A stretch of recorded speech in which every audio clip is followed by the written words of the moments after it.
नमस्कार, welcome to career 247 में प्रशांत Dhawan. Now आने वाले कुछ दिनों में आरएसएस के जो चीफ है मोहन भागवत, इनकी अमेरिका में जो विजिट होने वाली है ये बहुत ही ज्यादा न्यूज में रहेगी, क्योंकि यूएसए में कई ऑफिशियल्स ये प्रयास कर रहे हैं कि मोहन भागवत यूएसए ना पहुंच पाए और यूएसए पहुंचने से पहले ही इन पर किसी ना किसी टाइप के सैंक्शंस लग जाएं। रिसेंटली आपने देखा होगा इस टॉपिक पर खूब आर्टिकल पब्लिश हुए कि यूएसए में एक रिलीजियस फ्रीडम बॉडी है यूएससीआईआरएफ। इनके जो आज के समय चीफ हैं डॉक्टर आसिफ महमूद। जी हाँ, यूएससीआईआरएफ के बारे में आपने सुना होगा। यह है United Nations commission on international religious freedom. ये एक यूएस गवर्नमेंट का ऑफिशियल कमीशन है और कई बार यहाँ पर बैठे हुए लोगों ने ये कहा है यूएस प्रेसिडेंट को कि भारत पे लगाओ बड़े सैंक्शंस, क्योंकि यहाँ पर माइनॉरिटीज पर अत्याचार हो रहे हैं। हर साल इनकी रिपोर्ट आती है और ये लोग कहते हैं कि भारत को कंट्रीज ऑफ पर्टिकुलर कंसर्न की लिस्ट में डालना चाहिए। नाउ ये जो इनकी रिपोर्ट है ये अलग तरीके से आती रहती है, मगर रिसेंटली क्या हुआ कि सिंस आज के समय यूएससीआईआरएफ के चीफ बन चुके हैं आसिफ महमूद, इन्होंने एक नया इशू पकड़ा। इन्होंने ये कहा कि मोहन भागवत आरएसएस के चीफ ये यूएस कैसे आ सकते हैं, इनके अगेंस्ट यूएसए को सैंक्शन लगा देने चाहिए। और सिंस आसिफ महमूद लीड कर रहे हैं यूएससीआईआरएफ को, तो एक के बाद एक ट्वीट्स भी पब्लिश हुई जहां पर आरएसएस के चीफ और Indian prime minister Narendra Modi दोनों को टारगेट किया गया। नाउ इधर आप देख पाओगे ये यूएसए के ऑफिशियल कमीशन की ट्वीट है। नाउ अगेन ये जो ट्वीट है ना, इसमें ये लोग स्टेटमेंट दिखा रहे हैं कि डॉक्टर आसिफ महमूद ने क्या बोला। डॉक्टर आसिफ महमूद, एक बार को आप नाम देखकर कहेंगे कि ये इंडियन सब कॉन्टिनेंट के लग रहे हैं। क्या ये बांग्लादेश के हैं, भारत के हैं, पाकिस्तान के हैं? मतलब इनका ओरिजिन क्या है? ये एक्चुअली पाकिस्तानी अमेरिकन है। ये एक इंटरेस्टिंग बात आपको पता होनी चाहिए। Since Pakistan dual citizenship allow करता है, he is a Pakistani American, और लंबे समय से ये प्राइम मिनिस्टर मोदी और आरएसएस के अगेंस्ट इंडिविजुअल लेवल पर बोलते आए हैं। अब आज के समय इनको पावर मिल चुकी है यूएसए में। आज के समय ये United Nations commission on international religious freedom को लीड कर रहे हैं। Very powerful chair. सीधा जो इनकी रिपोर्ट आएगी, जो इनकी रिकमेंडेशन आएगी, ये पहुंच जाएगी डोनाल्ड ट्रंप की डेस्क पर। आगे ट्रंप उसका क्या करते हैं वो ट्रंप पे डिपेंड करता है। तो आसिफ महमूद यहां पर अब कहते हैं कि भारत के जो प्रधानमंत्री हैं ये मेंबर हैं राष्ट्रीय स्वयंसेवक संघ के, आरएसएस के। आगे कहते हैं कि ये एक इंडियन अम्ब्रेला ऑर्गेनाइजेशन है हुज सब ग्रुप्स, जिसके जो सब ग्रुप्स हैं इसने बहुत सारे अटैक्स किए हैं रिलीजियस मिनॉरिटीज पर, इंक्लूडिंग क्रिश्चियंस एंड मुस्लिम्स। अब क्या है कि आरएसएस के जो लीडर हैं मोहन भागवत, ये प्लानिंग कर रहे हैं कि ये यूएसए में एक विजिट करेंगे। धीरे धीरे हमने ये देखा वैसे कि आरएसएस का एक्सपेंशन हो रहा है यूएसए में। कई इंडियन अमेरिकन हैं जिनकी विचारधारा आरएसएस से मिलती है, वो अब ओपनली आरएसएस का प्रचार कर रहे हैं। और मोहन भागवत की जो विजिट है टू द यूएस,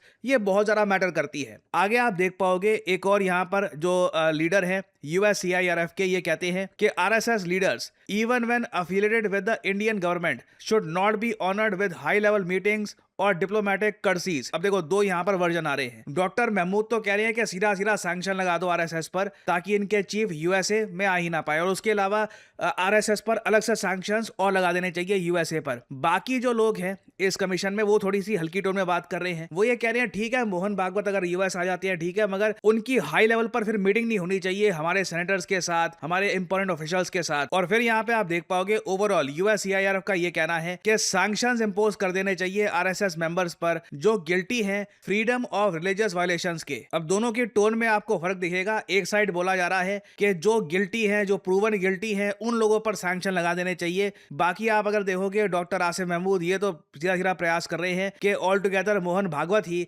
यूएसए में ना आ पाए। नाउ यूएससीआईआरएफ की तरफ से ये स्टेटमेंट तो आ गई। भारत सरकार ने जवाब में क्या बोला? जो भारत का विदेश मंत्रालय है उनके स्पोक्समैन ने रिसेंटली यूएससीआईआरएफ के बारे में ये बातें बोली हैं। ये क्लिप देखिए। नीरज, पहला सवाल आपका, देखिए ये जो संस्था की आप बात कर रहे हैं, जो इकाई की बात कर रहे हैं, ये सबको हमको पता है कि ये एक पक्षपाती संस्था है और कितने सालों से ही, कई एक सालों से ये भारत के बारे में उल्टी सीधी बातें और साथ में भड़काने वाली बातें ये करता रहा है। तो मैं तो कहूँगा कि ऐसे संस्थानों से हमको दूर रहना चाहिए, क्योंकि ये संस्थान और ऐसे संस्थान के पास अपने खुद के एक एजेंडा होता है और साथ ही साथ इनका कोई साख या तो कोई विश्वसनीयता इसमें नहीं है। तो ये मैं आपके जवाब में कहना चाहूँगा। नाउ इंडिया ने सीधा सीधा यहाँ पे टारगेट किया है यूएससीआईआरएफ को। अब इशू यहाँ पर यही आता है, जब तक यूएस प्रेसिडेंट यूएससीआईआरएफ की रिकमेंडेशन को देखकर कोई एक्शन नहीं लेते तब तक कुछ इतना मैटर करता नहीं है। मगर डोनाल्ड ट्रंप है बहुत ही ज्यादा अनप्रेडिक्टेबल और सिंस भारत में FCRA बिल का इशू अभी भी चल रहा है, FCRA का जो बिल है, जो संशोधन का बिल है, ये ऐसा नहीं है कि मामला खत्म हो चुका है। विंटर सेशन आएगा पार्लियामेंट का, उसमें फिर से FCRA को डिस्कस किया जाएगा। अभी JPC में वो बिल चला गया है, अभी डिस्कशन होगा कि FCRA बिल का क्या कर सकते हैं, क्या चेंजेस यहाँ पे हो सकते हैं। और आई बिलीव अगर मान लीजिए भारत में FCRA बिल पास हो जाता है, USA में आवाज़ें और ज़्यादा मैं कहूँगा बड़ी हो जाएंगी। ये डॉक्टर आसिफ महमूद जैसे लोग और बोलना स्टार्ट कर देंगे कि भारत में भी जो RSS है या फिर और संगठन है, उन पर USA को लगा देने चाहिए सैंक्शंस। नाउ अगर हम वापस आए RSS चीफ मोहन भागवत की विजिट पर, तो ये 2 कंट्रीज को विजिट करेंगे। ये USA के साथ साथ कनाडा में भी जाएंगे और कनाडा में कई ग्रुप्स हैं। इनिशियली उन लोगों ने मार्क कार्नी, जो कैनेडियन प्राइम मिनिस्टर है, उनको चिट्ठी लिखी, उनको ये बोला कि मोहन भागवत ओटावा आने वाले हैं, कनाडा में इनकी विजिट होगी, तो इनकी जो विजिट है इसको ब्लॉक कर दो। इंटरेस्टिंग बात देखिए, इनके सपोर्ट में अब कनाडा में 100 से ऊपर ग्रुप्स खड़े हो गए हैं और ये कह रहे हैं कि RSS चीफ को अलाउ करना चाहिए कि कनाडा में ये स्पीच दे पाए। तो दोनों तरफ से मैं देख रहा हूं एक नैरेटिव वॉरफेयर चल पड़ी है। एक टाइम पर मैं कहूंगा कि RSS और इवन मैं कहूंगा इंडियन गवर्नमेंट की तरफ से भी ज्यादा कोई प्रॉपर जवाब आता नहीं था ऐसे आर्टिकल्स, ऐसी स्टेटमेंट्स के ऊपर। मगर अब हम देख रहे हैं कि RSS के पक्ष में भी कनाडा में 100 से ऊपर ग्रुप्स खड़े हो गए हैं जो कह रहे हैं कि एक गैदरिंग होनी चाहिए जहां पर मोहन भागवत एड्रेस करेंगे बहुत सारे इश्यूज को। तो आने वाले कुछ दिन बहुत ही इंटरेस्टिंग होने वाले हैं कि क्या मोहन भागवत US कनाडा जा पाएंगे, और अगर जब ये जाते हैं तो वहां पर ये किनसे मिलते हैं, क्या कनेडियन गवर्नमेंट के ऑफिशियल्स इनसे मिलते हैं या नहीं, इनकी गैदरिंग कितनी बड़ी होती है, फिर USA में ये क्या कहते हैं, इनकी एक एक स्टेटमेंट को प्रॉपरली जो मीडिया है स्क्रूटनाइज करेगी कि ये क्या कहते हैं माइनॉरिटी राइट्स के बारे में और इश्यूज के बारे में। तो इस टॉपिक से रिलेटेड आने वाले टाइम में मैं कहूंगा बहुत सी न्यूज आने वाली है और कुछ अपडेट्स आती हैं तो मैं आप लोगों के लिए अपडेटेड वीडियोस लाता रहूंगा। और फाइनली यहाँ पे आप लोगों से मैं एक सवाल पूछूंगा। क्वेश्चन ये है कि रिसेंटली किस कंट्री ने मेमोरेंडम ऑफ एग्रीमेंट साइन किया है भारत के साथ मैरीटाइम सिक्योरिटी कॉर्पोरेशन के लिए। ये है यहाँ पे आपकी ऑप्शंस। मैंने इस टॉपिक पर एक अलग से वीडियो भी बनाई थी। ऑस्ट्रेलिया, इंडोनेशिया, साउथ कोरिया या फिर जापान। कमेंट सेक्शन में करिए उत्तर। जो लोग देंगे सही आंसर उनकी कमेंट को मैं दे दूंगा हार्ट, ताकि बाकी लोग समझ पाएं कि सही उत्तर क्या है। Career 247 means jobs. हमारे कोर्सेज के बाद कई लोग जॉब प्राप्त कर चुके हैं और इनके टेस्टिमोनियल्स हम आपके साथ लगातार शेयर करते रहते हैं और इन द फ्यूचर भी बहुत सारे और टेस्टिमोनियल्स शेयर करेंगे। नाउ कई लोग मुझसे ये पूछते हैं कि हमारा जो डेटा एनालिटिक्स कोर्स है ये किसके लिए है, क्या ये आपको सूट करता है या नहीं करता। Well allow me to explain. अगर आपने रिसेंटली अपनी ग्रेजुएशन कंप्लीट करी है, आपको अब ये समझ नहीं आ रहा कि करियर में अब आगे क्या करूं, कैसे अपनी फर्स्ट जॉब करूं, क्या मुझे स्किल्स एक्वायर करनी चाहिए, तो बिल्कुल डेटा एनालिटिक्स एक ऐसी स्किल है जो आपको एक अच्छी जॉब लैंड करवा सकती है। क्योंकि याद रखिएगा करियर 247 में हम सिर्फ डेटा एनालिटिक्स आपको नहीं सिखा रहे, this is data analytics with generative AI।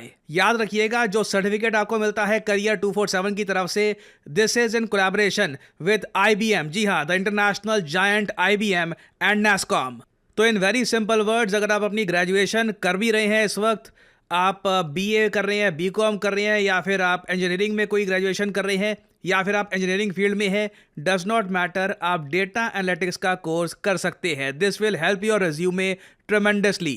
और क्या डेटा एनालिटिक्स सीखने के लिए आपका मैथमेटिक्स बहुत अच्छा होना चाहिए, कोडिंग आनी चाहिए? None of that. आपको अगर बेसिक कंप्यूटर यूज करना आता है तो बिल्कुल ये कोर्स आपको सूट करता है।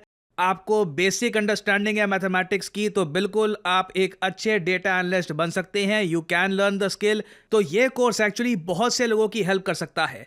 चाहे आपकी जॉब ऑलरेडी लग चुकी है, आप खुद को अपस्किल करना चाहते हैं प्रमोशन के लिए या फिर एक बेहतर अपॉर्चुनिटी के लिए किसी और कंपनी में, आप स्टार्टर हैं, पहली जॉब की तलाश कर रहे हैं, for pretty much everyone career 247 data analyst course is a great option. क्योंकि यहाँ पर कोर्स कंप्लीशन के बाद आपको अपना रेज्यूमे कैसे बिल्ड करना है, हम वहाँ पर भी आपकी हेल्प करेंगे, मॉक इंटरव्यूज़ में हेल्प करेंगे, इंटरव्यू प्रिपरेशन आपको देंगे, गिटहब पोर्टफोलियो कैसे आपको बनाना है ये आपको बताया जाएगा। तो आप अगर अपनी जर्नी स्टार्ट करना चाहते हैं in the field of data analytics तो बिल्कुल ज्वाइन करिए ये प्रोग्राम। इस वीडियो के कमेंट सेक्शन में जाइए या फिर डिस्क्रिप्शन सेक्शन में जाइए, वहाँ पे आपको ये लिंक मिल जाएगा। लिंक पर करिए क्लिक, यहाँ पे अपना नाम डालिए, email ID, number, discount code obviously यहाँ पर डालिए PG10 ताकि आपको डिस्काउंटेड प्राइस में ये कोड ऑफर हो और करियर 247 की तरफ से आपको कॉल आएगा, आप ये कोर्स कर सकते हैं purchase. The whole process is very smooth and very easy और आपकी लाइव क्लासेज शुरू हो जाएंगी।